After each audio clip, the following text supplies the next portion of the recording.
Olá, novamente, bom dia. Vamos começar a palestra de hoje com um novo ciclo, né? A gente está iniciando um novo ano.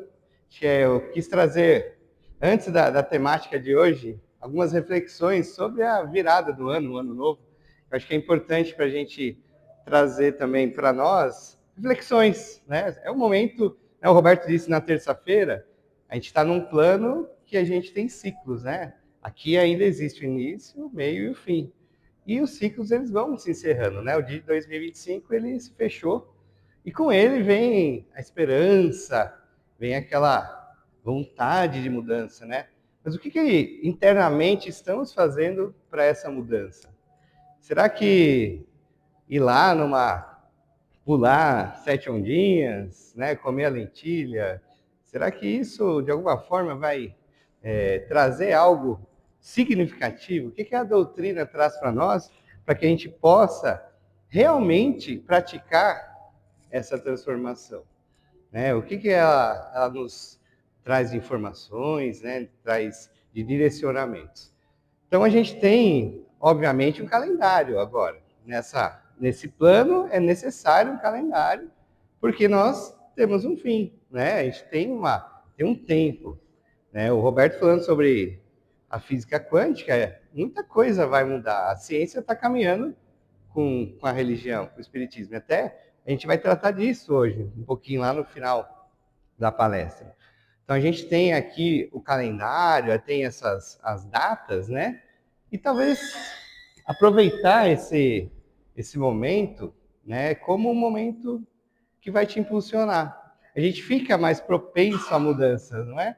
Tanto que a gente faz listas de desejos, né? A gente vai renovar os votos. É nesse momento que a gente vai colocar propostas para o próximo ano.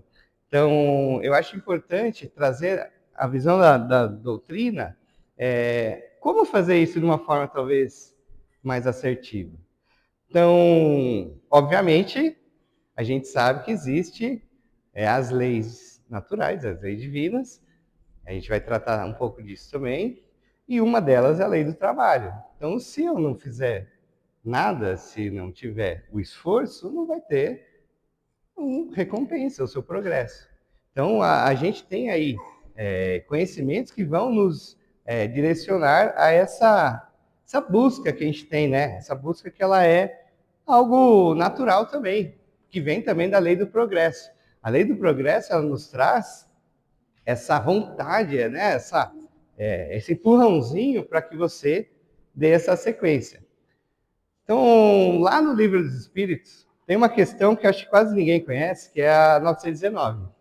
A 919, ela diz o seguinte: qual o meio prático mais eficaz que tem o homem de se melhorar nesta vida, de resistir à atração ao mal? Então, qual a forma de me melhorar e não ir caminhar para o mal? Né? O mal, a gente sabe que o mal não existe, né? Mas no sentido das negatividades. E a resposta é: um sábio da antiguidade vos disse, conhece-te a ti mesmo. Será que essa forma não é uma forma melhor do que o que a gente vem fazendo no dia a dia? Conhecer a ti mesmo, né? Olhar para dentro. Você ter aquela análise dos seus comportamentos. E Kardec, né, quem faz a leitura dos livros espíritos, observa que Kardec ele é extremamente minucioso. Ele, na 919A, ele reforça. Mas, viu, não é tão simples fazer isso. Como que a gente faz na prática? Como que na prática a gente vai conhecer a si próprio, olhar, né, para o seu interior? Né? Ele até cita lá que o orgulhoso, quando ele olha para si mesmo, ele vai achar que está tudo bom, não é? Então aqui ele fala o seguinte, isso é a resposta de Santo Agostinho, tá, gente? Ó, fazei o que eu fazia quando vivi na Terra. Então ele já dá uma dica, ó, faz o que eu fiz já. Ao fim do dia, interrogava a minha consciência, passava revista ao que fizera e perguntava a mim mesmo se não faltara algum dever, se ninguém tivera motivo para me queixar. Foi assim que cheguei a me conhecer e a ver que a mim precisava de reforma. Aqui vai continuar, gente, eu até deixo aí como lição de casa a leitura dessa questão, que é uma questão que ela vai ajudar muito. O espectro dela é altíssimo, ela ajuda muitas áreas. ela vai te ajudar a te conhecer, a ver as suas virtudes e também o que não é tão bom dentro de você. E aí, dessa forma, aí sim, a gente poder começar essa transformação. Será que então, ao invés de fazer uma lista lá no dia 31, esperando que a meia-noite, né? É quase o contrário da Cinderela, né? Cinderela, meia-noite, ela perde tudo, né? A gente quer que no dia 31, meia-noite, tudo aconteça. Será que não é melhor a gente trazer essa prática para o nosso dia? E é uma prática que não é tão simples, a gente sabe. Mas é uma prática que Santo Agostinho ele recomendava que todo final do dia, né, a gente fizesse essa, né, revisitar essa análise da consciência, né, gente? Isso é tão importante. E a gente só faz isso lá no dia 31, né, de dezembro. Então, fica aí uma sugestão, né, que talvez traga realmente para vocês o que a gente busca lá, né, nessa virada de ano. E também, aproveitando que a gente está na 919, na 920, se fala sobre a felicidade possível, né? Então, pode o homem gozar de completa felicidade na Terra? Nós já sabemos que não, né? Então, pois a vida lhe é dada como prova ou expiação, mas depende de nós suavizar os seus males e ser tão feliz quanto possível na Terra. Então também adianta lá no dia 31 de dezembro a gente pedir muita coisa, ser, né? Só sombra, água fresca, tudo lindo, maravilhoso. Não é bem assim que funciona nesse plano. Então, não é mais fácil a gente pedir para Deus, pedir para nós, para nossa consciência, que quando os problemas realmente chegarem até nós, a gente tenha realmente uma força, a gente tenha as condições para superá-los. Então, o verdadeiro espírita, ele vai sempre pedir por essa força para superar, e não para ser plenamente feliz. A gente sabe que essa plenitude, e ainda neste momento que estamos, que é um momento ainda muito primitivo, provas, expiações, a gente já sabe tudo isso, ela não é possível, né? Então a gente tem aqui artifícios, tem formas da gente começar a mudar o nosso pensamento para que você também não tenha desilusões, né? Quando a gente faz uma lista enorme e às vezes a gente não atinge ela, ou pior ainda, você pega a lista do ano anterior e retoma ela no mesmo, né, no ano. Isso aí vai criando para nós, para nossa consciência também, às vezes uma depressão, você vai ficando desmotivado. Então, quando a gente faz esses exercícios que estão lá em duas questões, né, do Livro dos Espíritos, esses exercícios vão cada vez mais te impulsionar, né, trazer para você realmente a felicidade da forma que a gente pode ter, né? Vamos dizer assim, da forma que a gente consiga. Acho que isso que é o recado que eu queria dar antes da gente começar o tema de hoje. A virada de ano, ela nos traz essa... É normal, né? Tem o Natal, vem o Ano Novo, aquela energia de positividade. As pessoas, né, elas entram numa outra vibração. Então, aproveitar também disso, né? Para concretizar realmente esses nossos pedidos aí, né? Lembrando que não só pedir, né? Mas sempre agradecer também. Acho que a gratidão ela é tão importante, muito mais importante que só ficar querendo e às vezes, como eu disse, vai vir essa desmotivação. Bom, o tema de hoje, gente, agora sim, já entrando mais, né? Eu já falei sobre algumas leis e as leis divinas estão para ir para nos guiar. O tema de hoje ele vai tratar sobre eu não vim destruir a lei, tá? Capítulo 1 do Evangelho, capítulo 1, ele vem até o capítulo 4, Kardec ele estrutura todos os princípios que nos vão dar uma introdução moral, uma base sólida, para que aí sim lá no Sermão da Montanha, dos 5 em diante, ele consiga nos trazer ali a questão prática. Então, capítulo 1 ele vai começar a consolidar para a gente, nos trazer base para os nossos pensamentos críticos, para a gente ter o esclarecimento necessário para nossas atitudes. Então, quando Jesus fala não vim destruir a lei, obviamente, aqui ele está trazendo através também de uma forma, às vezes, não tão aberta, mas que os entendedores vão conseguir chegar ao seu tempo, que a lei que ele vem, aí sim, que ele vem destruir, é sim a lei do homem, a lei civil. Né? Existiam leis, né? Agora vamos então retomar o contexto né, desse capítulo. Né?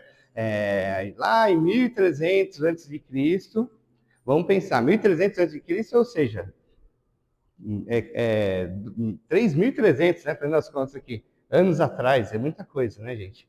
A gente tem ali uma civilização próxima da barbárie, existiam muitas atrocidades que hoje a gente não vê mais. E tudo a seu tempo, existe uma progressão, né? O homem caminha e progride, tudo a seu tempo vão sendo inseridas, né, leis que são, né, direções para nós. Então Moisés traz lá, quando ele vai lá no Monte Sinai, que ele vai escrever na pedra os 10 mandamentos, aquelas são leis que foram intuídas. Ali sim, né, Moisés, com sua mediunidade, recebe uma informação, uma base, uma lei divina, que ela, para aquele tempo, ela era necessária. Mas, em contrapartida, Moisés também era um legislador. Ele, se vocês acompanharem lá na Torá, eles têm todo um estudo que chega a 613 leis, mandamentos. Tá? Então, você tem os divinos e tem os civis. Os civis que vão tratar de todos os aspectos da sociedade. Então, aí que vem a confusão, tá? Quando Jesus fala, não vim destruir a lei, ele vem destruir a lei civil, porque existiam muitas coisas ali que já precisavam ser, já na época de Jesus, mudadas. Mas a lei divina, não. Essa é imutável assim como Deus. A lei divina, ela sempre vai ser a mesma, só que a cada momento do nosso progresso, ela vai se desvelando e a gente vai tendo mais possibilidades, né, de enxergar essas leis. Tá bom? Então aqui, ó, eu trouxe para vocês algumas leis, só para vocês terem ideia das leis. As leis de Deus, vocês, né, já devem ter ouvido bastante, que é que eu sou o Senhor teu Deus, que te tirei do Egito, não terás outros deuses dentro de mim, aí vai, né? Não matarás, não cometerás adultério, não furtarás, não dirás falso testemunho e assim por diante. Então essas leis, elas eram uma base, aí sim, divina, para que aquele momento você tenha já uma inflexão, né? Você tem que ter ali, pela lei do progresso, essas mudanças. Então essa lei é inalterada até hoje, tá, gente? Então Jesus só confirma ela. Por isso que ele fala, não vim destruir a lei. É essa lei que ele não, de forma alguma, pelo contrário, ele vai trazer aí sim mais instrumentos, mais informações para agregar, né? E as leis civis, então, gente, só para então a gente ficar bem assim, né, entender como que fica essa distinção, eram regulamentos que foram criados por Moisés para organizar o povo hebreu. Basicamente é isso, tá? Eram necessárias para mudança naquele tempo. Então, exemplos que eu ia falar para vocês, né? Ó, por exemplo, eles, na época, eles acreditavam, né, até uma das leis que Moisés traz é temer a Deus. Então, para eles, naquele momento, era necessário uma figura de um Deus que não era nosso pai, era um Deus punitivo, um Deus que olhava para você e te julgava. Então, temer a Deus, gente, é você, né, sempre estar com medo. Então, ali você tem uma lei que levava ao medo, uma lei dura, tá? Até fazendo analogia com a pedra, tá? Mas porque era necessário naquele momento, né? Então existiam sacrifícios de animais, por exemplo, para acalmar esse Deus. Era comum sacrificar animais para que você fizesse uma oferenda. Era proibido comer, por exemplo, carne de porco. Existiam questões sanitárias que aí, em paralelo, foi introduzido nas leis de Moisés também, porque a carne de porco ela era mais perecível e trazia algumas doenças. Então, eu estou só dizendo algumas leis que são daquela época, tá, gente? Que hoje já não fazem mais sentido para nós, tá? Existiam regras complexas de higiene, né, isolamento de doentes, até por a questão da saúde. E aí fechava essa, vocês conhecem bem, que é a Lei de Talião.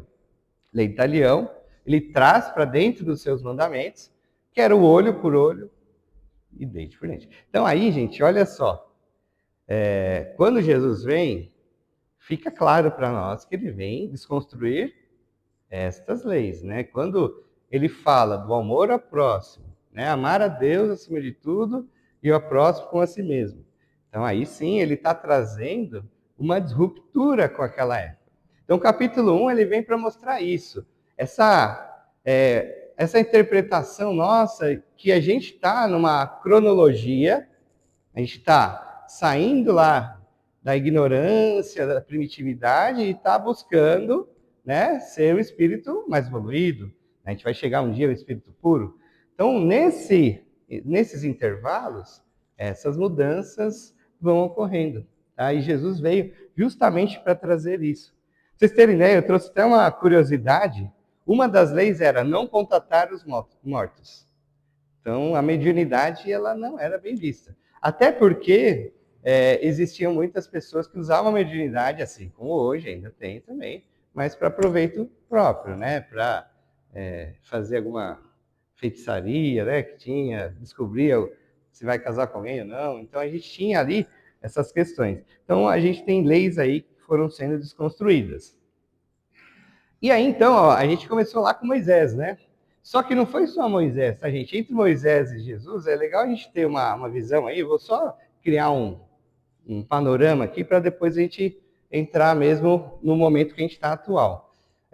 Existiram também, isso, obviamente, a espiritualidade ali, governado, né, por provavelmente ali, a gente tem ali espíritos extremamente evoluídos que foram sendo inseridos na nossa humanidade para mudar, para começar a atualizar-nos, né, nos trazer informações mais próprias para o tempo. Então, ó, tem um filósofo que chama Paul Jaspers, que ele criou uma idade axial, uma era axial. Através de pesquisas, ele observa que a partir do século VI, existe um boom, uma explosão de grandes filósofos religiosos. Então, será que foi à toa esse boom? Né? Então, você tem ali, ó, Elias e Isaías, na faixa de 800 a.C., 700. Lá na China, você tem Lao Tse. Aí você tem Zoroastro. Mahávira na Índia, o Zoroastro na Pérsia. Você tem Pitágoras na Grécia. E aí Jeremias. Todos esses, né?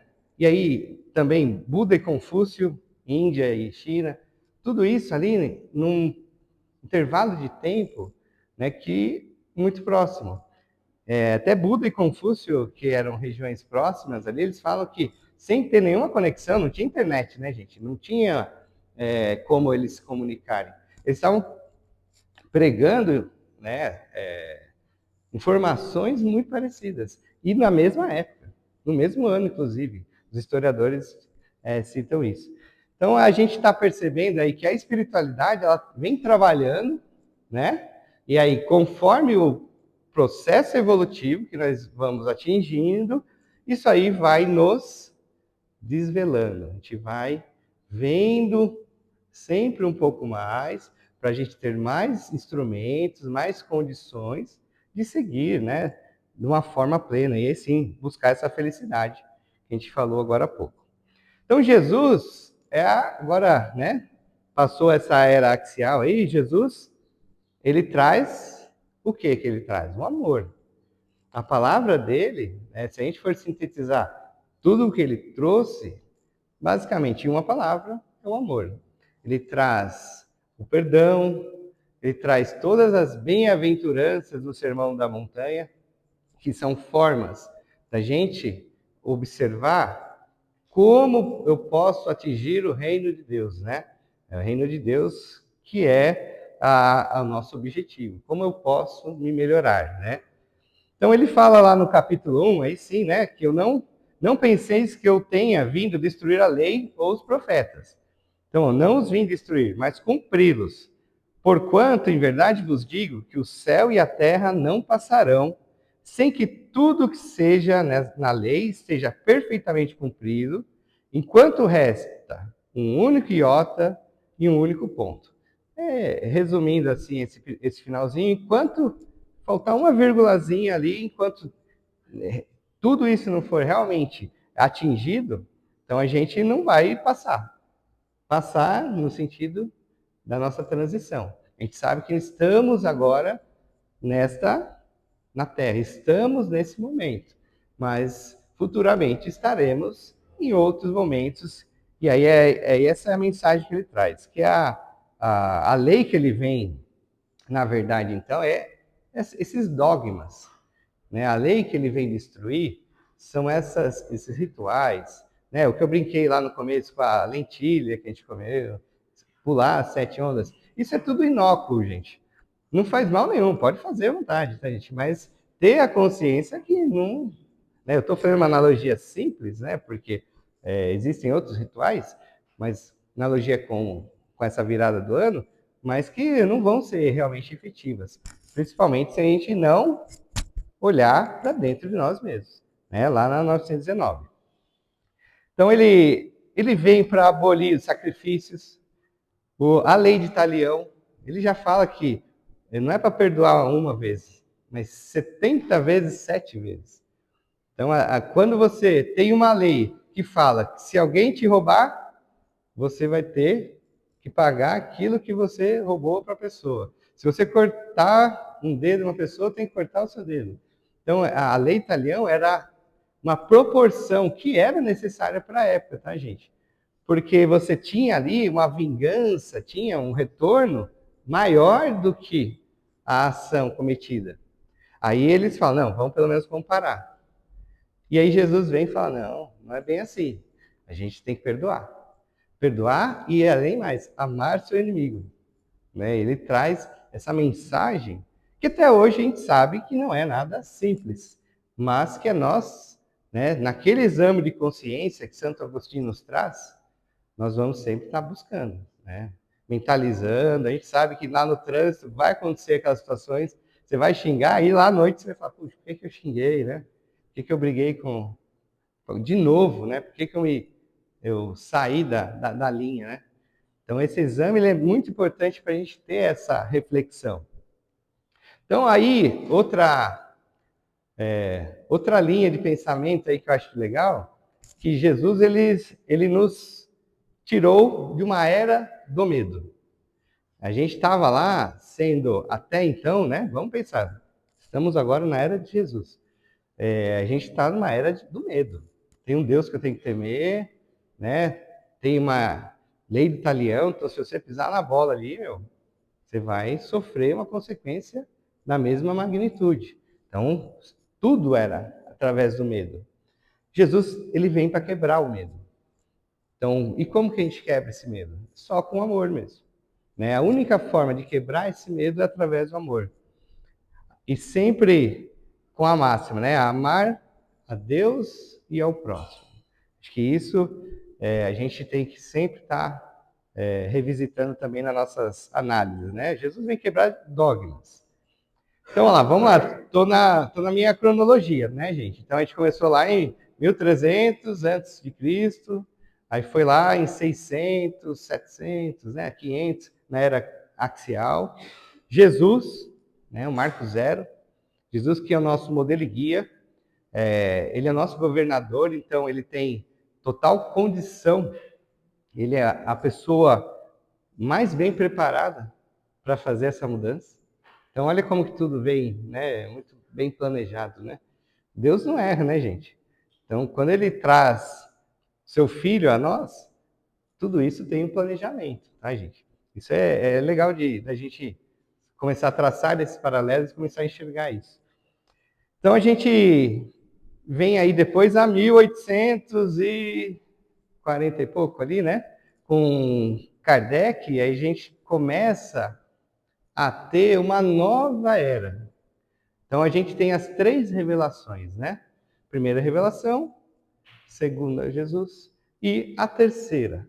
A terceira revelação, gente, ela não foi Kardec que fez a terceira revelação. Não foi uma pessoa, não foi necessário mais encarnar aqui conosco um espírito daquela magnitude. E aí foi se usado de um outro método. Qual método? Da mediunidade.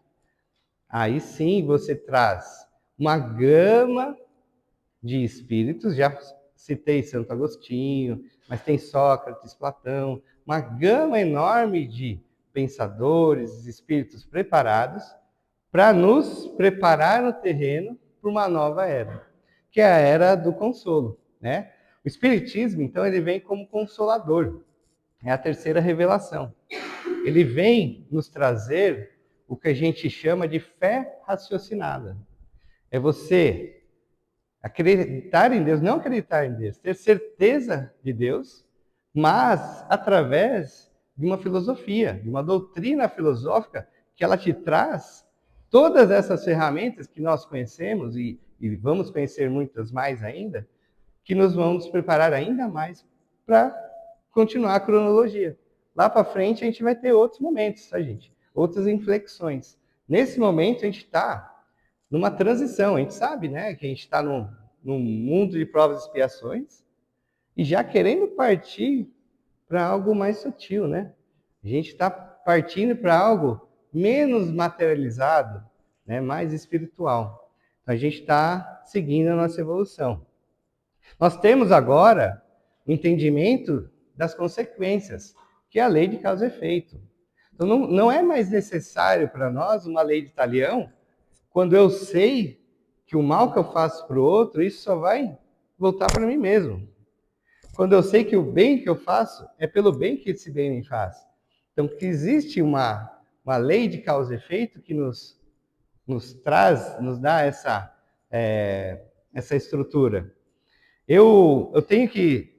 A lei de Deus ela é explicada de uma forma agora filosófica, mas também científica. Ela não é mais apenas regras. Você tem ali toda uma doutrina que te traz ali esses embasamentos que são tão necessários.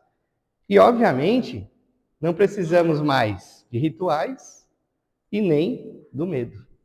Então, o Espiritismo, por isso que ele recebe o nome de Consolador, ele nos traz esses instrumentos, vamos dizer assim, informações tão importantes para a nossa sequência. E aí vem a necessidade do nosso estudo. Essa casa, ela preza muito o estudo, então a gente sempre está consultando as obras, principalmente de Kardec, vai te trazer uma visão ampla, né? Você vai ter as condições necessárias para que você tenha um bom discernimento diante daqueles problemas que a gente falou lá, né? Que a gente está num mundo de prova e expiação. E os problemas vão acontecer, gente. Não tem como a gente se iludir. Falar, não, minha vida vai ser maravilhosa, só vai acontecer tudo, né, da melhor forma. Não é assim, a gente sabe que não. Então, a gente tem que estar preparado, né? Estar ali sempre...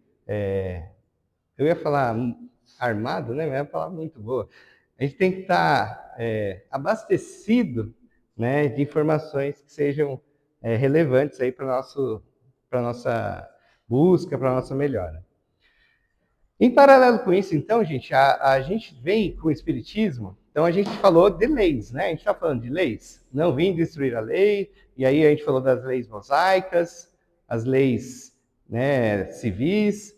A gente fala que Deus, a lei de Deus, minto, a lei de Jesus é o amar ao próximo. A gente consegue resumir isso rapidamente em amar a Deus acima de tudo e ao próximo como a si mesmo. Então, ao amor, essa é a lei de Jesus. Mas os espíritos, né, e aí o espírito da verdade, eles trazem para nós também, no livro dos espíritos, as leis divinas, leis naturais. São leis que vão nos reger, que vão nos trazer muitas direções, tá? Que também podem facilitar a nossa transição aqui nesse plano corpóreo, tá?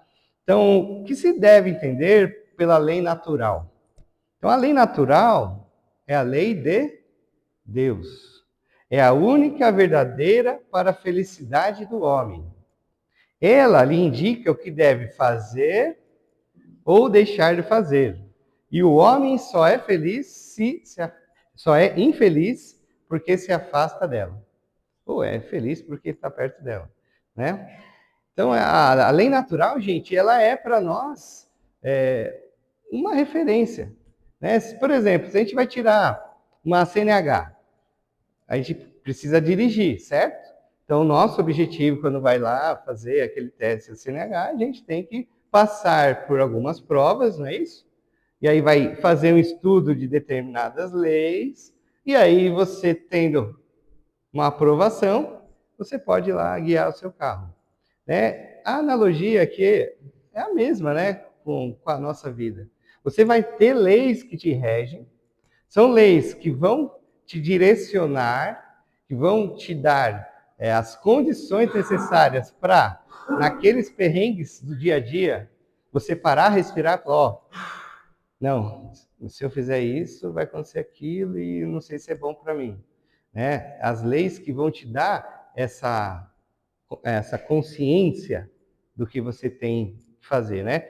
Então, as leis naturais, gente, são essenciais para nós. Como é dito aqui, se você se afasta dela, é óbvio e certeiro que a infelicidade vai te atingir, né? E aí, em âmbitos que vai depender da sua conduta.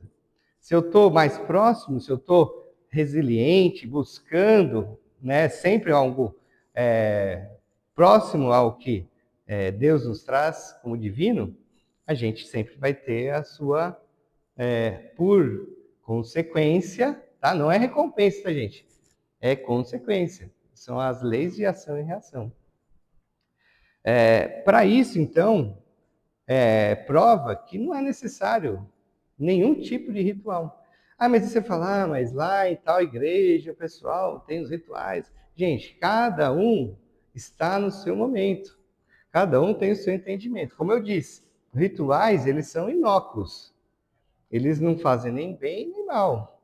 Né? Mas, se a pessoa tem tanta fé naquela forma de atuar, e essa fé, essa ligação com Deus, ela acontece verdade, mesmo dentro de rituais, ele vai acontecer da forma dele para aquele momento. Para quem já está buscando um esclarecimento, já não faz mais muito sentido esses dogmas, tá? E aí as leis, eu vou só citar elas, tá, gente? Mas não é, como não é a temática de hoje, mas acho que é importante a gente sempre revisitar elas, tá? As leis são a lei de adoração, que é aquela lei que vai falar sobre a conexão espiritual, né? Como a gente se conectar a Deus. A lei do trabalho, que é a evolução através do esforço, eu já citei lá no começo, né? Não adianta eu pedir lá um novo emprego, que ganhe bem e tal, mas se eu ficar parado e não fizer um curso, não estudar, né? E não me atualizar. Então, a lei do trabalho. Temos a lei da reprodução, que é a lei da família, a constituição da família. A lei da conservação, conservação da vida física, né? Você preservar a sua veste, né? Preservar o corpo é importante também, a lei da conservação, e é muito mais que isso, mas só resumidamente. A lei da destruição, que é a transformação da matéria, né? Tudo se transforma. A gente sabe que quando a gente partir para o reino de Deus, né? Quando a gente partir para o plano espiritual, nós deixaremos um corpo que vai se transformar, né? Vai virar ali outros elementos. Temos a lei da sociedade, que é aquela lei que te obriga a viver com os pares. Então, aquela história de você se isolar lá no topo da montanha não vai funcionar muito bem, tá, gente, também. Então, você vê que não é só meditação, rezar, não. Tem ações também que são necessárias, né? Tem gente que vai lá no topo da montanha, fica 10 anos só meditando, mas e aí, como funciona a lei da sociedade para a sua evolução, né? Ali você vai estar se equilibrando, mas para evoluir, você tem que ter, né, esse contato com os pares. Aí vai ter a lei do progresso, que eu já falei. Lei do progresso, gente, é a lei, ela é implacável, gente. É assim, eu sempre quando a gente vai analisando a nossa vida, né? Quando vem aqueles momentos, né, que a gente parece que é um atrás do outro, né? Aquelas que não são tão legais. Aí você fala, meu Deus do céu, é a lei do progresso, não é possível. Porque começa a aparecer alguém doente, aí pode, alguém da família desencarna, né? E aí parece que vem tudo muito junto. E você, naquele momento, você se fecha, existe uma tendência a jogar a culpa no outro, em Deus, né? E a lei do esforço, do progresso, desculpa, ela vem para isso, né? Para nos impulsionar. Temos a lei da igualdade, então todo mundo tem direito igual, todo mundo nasceu simples, ignorante, vai chegar ao espírito puro, mas cada um com a sua velocidade, né? Com o seu tempo. Temos a lei da liberdade, também conhecida como livre-arbítrio, então, que é muito questionado por outras frentes, né? Ah, mas como Deus permitiu que, né, alguém fazer tal atrocidade, né? Então, essa lei já responde, né? É o livre-arbítrio. E a última, que é a síntese de tudo, que é a lei da justiça, do amor e a caridade, que é o que Jesus traz de uma forma muito plena, né, em poucos anos, né?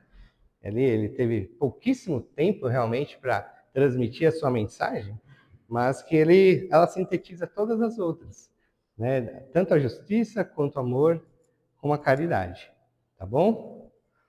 E aí, retomando lá Santo Agostinho, tá vendo que a gente vai fazendo as conexões, né? Na 621, lá do Livro dos Espíritos, ele fala o seguinte lá, né? Kardec pergunta: onde está escrita então a lei de Deus? E onde está escrita a lei de Deus, então? Na nossa consciência, aqui, ó, gente, aqui dentro. Então, mesmo a pessoa que seja, vamos trazer aí na questão agora intelectual, pessoa que seja leiga, não conhece o Consolador, não tem nenhuma noção, né, dessa boa nova, lá na consciência dela está escrita essas leis. Então, quando a gente está praticando alguma ação, seja ela boa ou seja ela não tão boa, a própria consciência faz o julgamento. Não adianta, gente. A nossa consciência, ela já está escrito lá. Obviamente que para os ignorantes, no sentido de não saber, para eles é mais complicado fazer essa reflexão, essa análise. Por isso que a gente fala que cada um está no seu momento. Uma pessoa que acha normal instituir uma guerra é uma pessoa que provavelmente não, né? Ele não tem um conhecimento do que Deus nos traz, das leis divinas, e ele é uma pessoa muito orgulhosa, ele só acredita em si mesmo, não é? Então, as leis divinas, as leis morais, elas estão aqui, ó, dentro de nós. E aí, assim, é importante fazer uma distinção, né? A lei de Moisés era uma lei externa, uma lei na pedra, lá fora. Jesus, ele fala que a lei está aqui dentro, tá, gente? Está no nosso interior, no nosso coração. E aí a gente tem, então,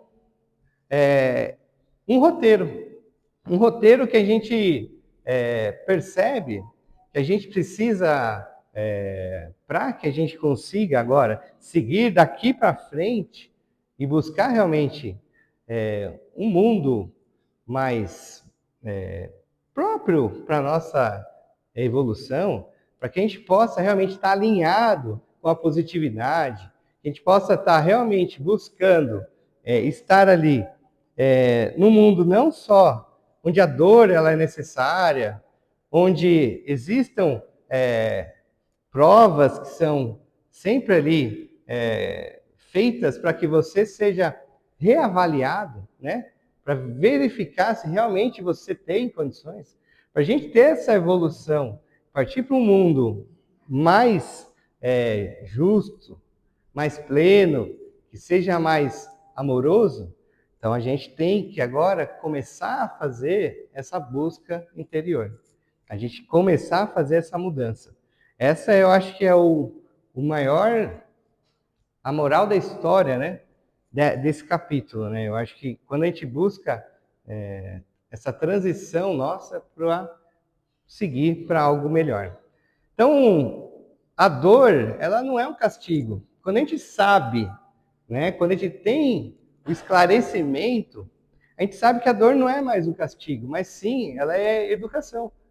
A dor, ela nos traz uma forma de te tirar, às vezes, de uma zona de conforto. O Roberto falou isso hoje, sobre sairmos da caixinha, né? É o tempo da mudança. Agora é o tempo da mudança. Se a gente quer melhorar, partir para algo melhor, ou não ficar estagnado, agora é o momento da gente fazer a nossa análise interior. Então, Jesus revelou um Deus de amor, né? A dor não é uma vingança divina. Então, a gente não tem mais que pensar na dor como algo de punição. Nem pode.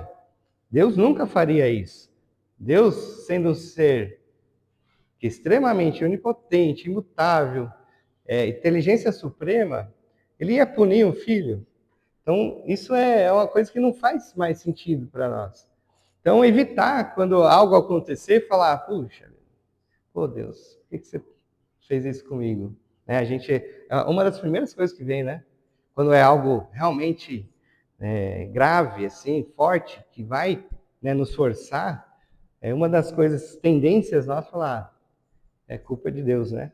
Então, a gente tem já agora instrumentos para não ter pensamentos dessa forma, né? Então, a dor não é uma vingança divina, é uma ferramenta pedagógica, né? Assim como o pai limita o filho para educá-lo, Deus permite a dificuldade para nos fortalecer. Então, quando você fala não, não, não, não para o filho, né? Quando a gente está ali educando ele, está limitando, a dor, ela vem nesse sentido. A dor, ela vem para nos moldar, para nos direcionar, para buscar a nossa evolução.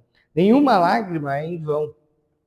Toda dor tem um endereço certo para a cura e de uma imperfeição nossa. Então, se a gente tem a dor, é porque algo que a gente já criou lá atrás está voltando e essa dor vai te impulsionar, olha aí a lei do progresso, para você curar essa imperfeição, para você ter essa depuração.